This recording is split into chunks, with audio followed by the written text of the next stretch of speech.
उत्तर पूर्वी दिल्ली के Sadra north zone के डिप्टी कमिश्नर द्वारा लगातार अपने क्षेत्र में स्वच्छता अभियान चलाए हुए हैं। वह जगह जगह क्षेत्र में दौरा कर रहे हैं और अपने अधिकारियों को निर्देश दे रहे हैं कि जहां भी कोई समस्या दिखाई दे उसका तुरंत निपटारा किया जाए। आप तस्वीरों में देख सकते हैं, ये क्षेत्र में दौरा करते सादरा नॉर्थ जोन के डिप्टी कमिश्नर अमित कुमार शर्मा हैं, जो उत्तर पूर्वी दिल्ली के सीलमपुर चौहान बागर क्षेत्र में स्कूलों, नालों और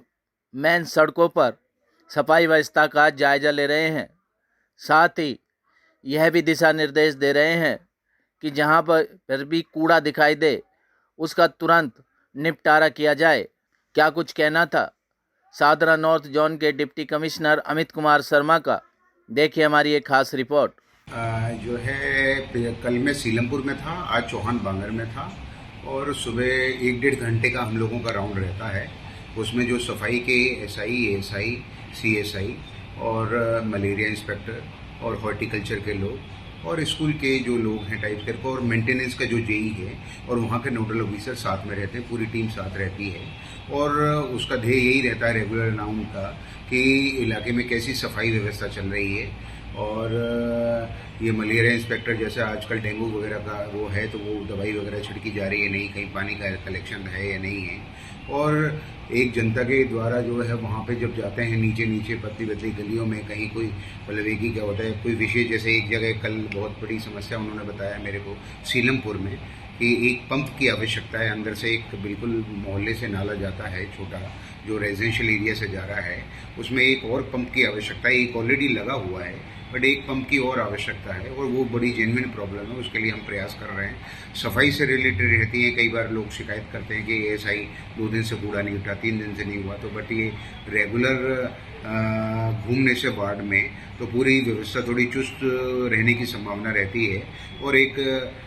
पब्लिक के साथ भी एक सामंजस्य या इंटरेक्शन होता है कि जो हमारे लोग काम कर रहे हैं ठीक से काम कर रहे हैं नहीं कर रहे हैं। और तो काफ़ी जगह तारीफ भी मिलती है कि भाई बहुत अच्छा सफाई हो रही है, बहुत जगह रेगुलर काम हो रहे हैं। फिर बीच बीच में दिक्कतें भी नज़र आती हैं कि कहीं कूड़ेदान की आवश्यकता है, कहीं टिपर की आवश्यकता है, तो वो लौट के आके हम डेली जो मेंटेनेंस के जेई होते हैं तो जो इंस्पेक्शन का राउंड होता है उसमें सारी प्रॉब्लम्स को जो है, जो राउंड की प्रॉब्लम कोई भी कमी नज़र आई या कोई दिक्कत नज़र आई तो वो सारा राउंड की प्रॉब्लम उसको इवनिंग तक रिपोर्ट आती है हमारे पास। उस इवनिंग तक रिपोर्ट जो जिस महकमे में चाहे एजुकेशन वाले को कन्वे हो जाती है, मेंटेनेंस वाले को कन्वे हो जाती है, इस तरीके से जो भी या जो बहुत इंपॉर्टेंट है, जो इमीडिएटली टेकअप होनी चाहिए, जो वो जन सुनवाई में डाल देते हैं। तो रेगुलरली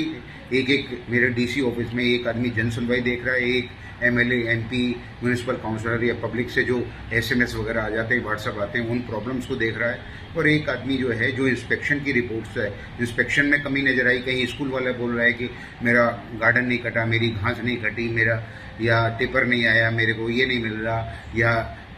पेड़ की ट्रिमिंग नहीं हुई, तो वो इंस्पेक्शन की एक रिपोर्ट होती है। और तीनों लोगों फिर उसको सेपरेट लिस्ट को फॉलो कर रहे हैं कि पहली लिस्ट वो जो प्रॉब्लम अभी भी प्रॉब्लम पेंडिंग है, दूसरी वो जो हम लोग किसी भी कारणवश से XYZ कारण से नहीं कर सकते, या तो वो दुसुक की हैं या PWD की हैं या किसी और ऑर्गेनाइजेशन की या फंड से रिलेटेड है जिसमें बड़े फंड की आवश्यकता है, वो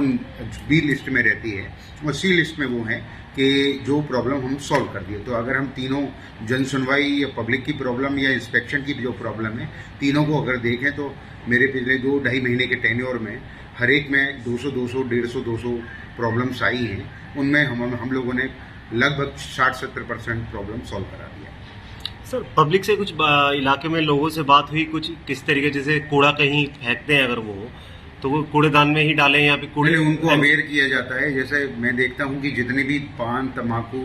और ये कुरकुरे और चिप्स वगैरह के बहुत शॉप हैं, वो हर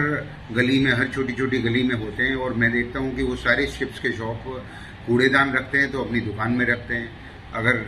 रखते भी हैं तो वो सारा नीचे फैलता है, नीचे फैलने के बाद वो नाली में जाता है, नाली चौक होती है, फिर हमें साफ़ करनी पड़ती है। तो उन सबको जहाँ सा राउंड रहता है, 10-10 किलोमीटर हम लोग वॉक पे चलते हैं, 8-10 किलोमीटर, 1.5 घंटा वॉकिंग पे रहते हैं। तो उस ड्यूरिंग दैट वॉकिंग अगर 50-100 दुकानें रहती हैं और जहाँ पे देखते हैं कि सफाई व्यवस्था नहीं है या कूड़ा डस्टबिन में ये लोग नहीं डाल रहे हैं, तो तो उनमें एक दो को चालान भी कर देते हैं कई बार, और कई बार उनको समझाया भी जाता है, अवेयर भी किया जाता है कि आप लोग जो है कूड़ेदान में ही डालें, और अगर बाहर डाल रहे हैं तो ये आपकी जिम्मेदारी है, आप ही इसे जो है कूड़ेदान को साफ करें।